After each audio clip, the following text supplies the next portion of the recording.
Welcome, ladies and gentlemen, to our Wednesday night class. Tonight we're studying Parashat Vayishlach, and we're studying the holy words of Rav Shimshon Pincus. May his great merit be upon us.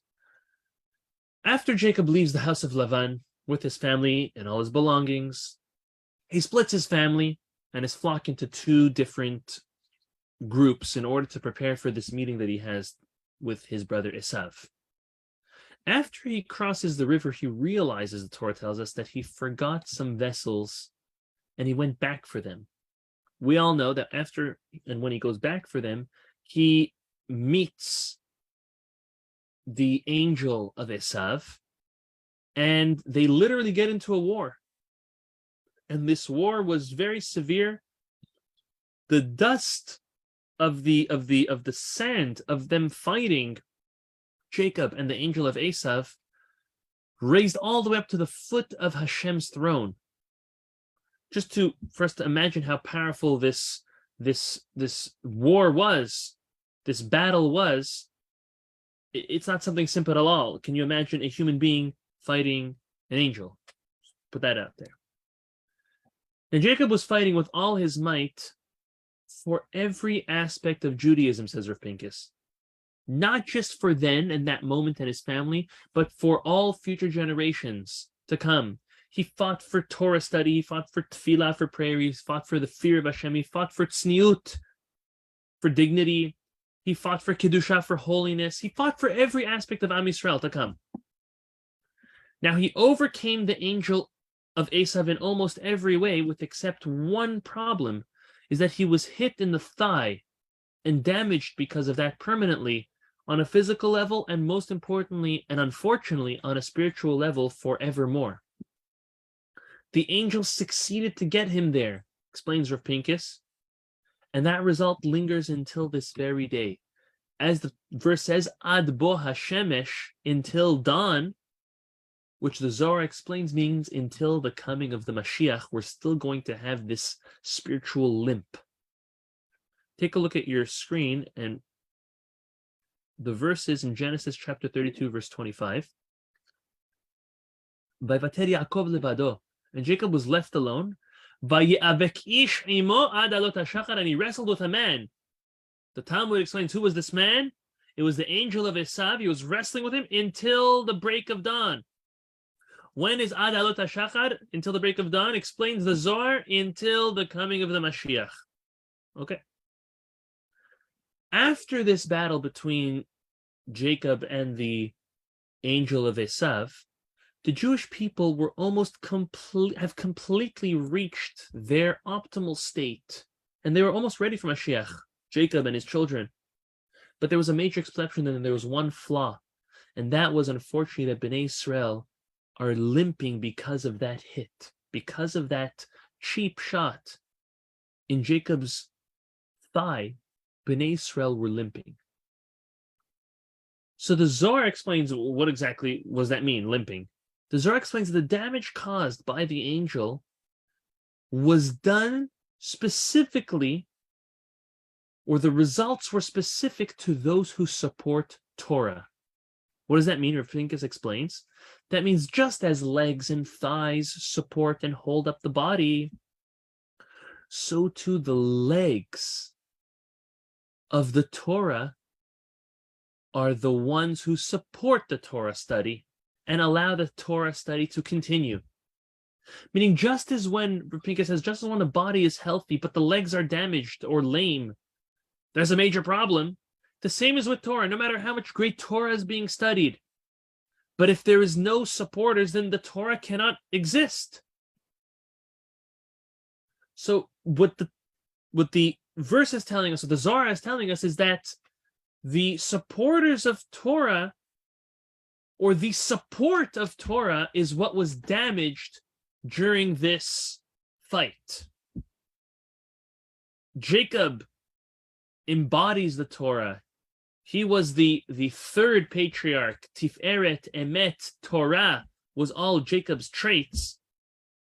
But his thigh, the support of that Torah, was affected and is affected, unfortunately, until today. And it always was. But our Pincus looks at this and he says, one second. Seems very surprising piece of Zohar, because if we look at the Jewish people today, I mean, I don't think there's ever been more support of Torah than there is today. It seems like many Jews are supporting Torah. People are giving big money to synagogues, schools, yeshivas, kollels. They're putting their names on buildings. People are giving what they can. People who could do extravagant amounts do. People who do smaller amounts, every amount helps. But it seems like people are really giving. So it doesn't seem, Rav Pincus says, that the supporters or the support of Torah is damaged at all.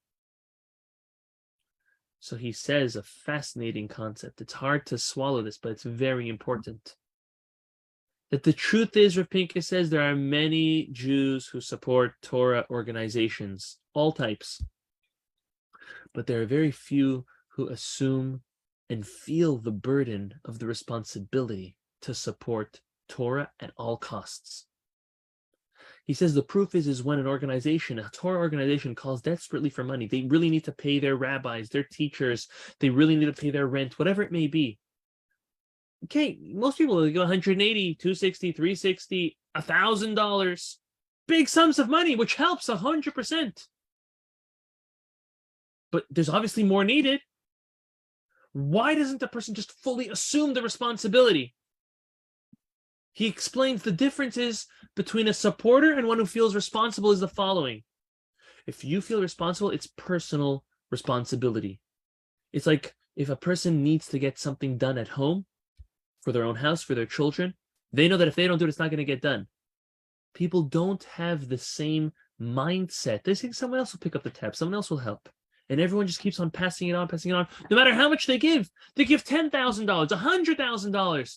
The amount's not the point. The point is the assuming of the responsibility that it's on me, it's incumbent upon me to make sure that this succeeds. And the lack of the assuming of responsibility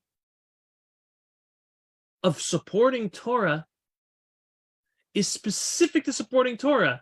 He says, Pincus says, if we look an example, if we look at the fulfillment of mitzvot, people are so quick to spend tons of money and assume responsibility on mitzvot.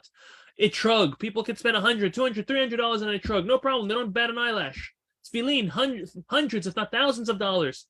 Passover, matzah, every single mitzvah, people are spending tons of money and they don't blink an eye because we feel a responsibility that we need to fulfill the mitzvah. We need to do this mitzvah.